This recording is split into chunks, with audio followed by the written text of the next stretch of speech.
Hi again. Okay, now we're going to move on to minerals. And some basic concepts about minerals are that they are elements in the earth, in rock, soil, and water. And they are classified as micronutrients for our bodies because we only need them in very small amounts. Most of our foods do contain some minerals, but some foods contain more minerals than others. Okay, minerals cannot be destroyed, but they can be lost from our food and therefore not be available for our nutrition. All right. So mineral intakes, what's important about to understand is that there is a safe zone, much like the vitamins have a safe zone. Too much can be a problem, too little can be deficient, and deficiency is not a good thing either. It's important to understand that some minerals have a very narrow safe zone. Copper is a good example. We need copper for some of our detoxification pathways, but you certainly don't want to have too much. And obviously, if you don't have enough, then you can't make your detoxification pathway work. On the other hand, the mineral such as magnesium, it has a much larger safe zone. We actually need quite a bit of magnesium. It's involved in a lot of our bodily functions. So just recognize that there are differences depending on the mineral that we're talking about. Okay, so we classify minerals in two categories, major minerals and trace minerals.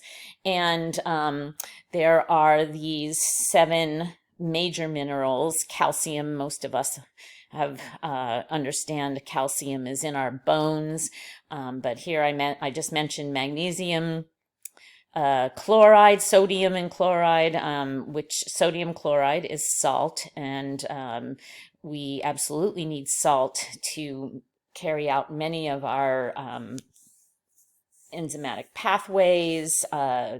Lots of reactions happen because of salt. However, as we know, you can get too much sodium, too much that can be a problem. Looking at your trace minerals, I talked about copper a moment ago, iron. We'll have a quick look at that in a moment. Zinc is very involved in our immune function, which is an important concept for us right now. During the pandemic, we all want to have good immunity.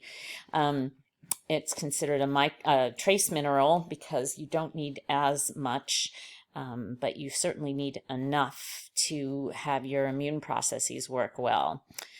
Okay, so major functions of minerals in the body.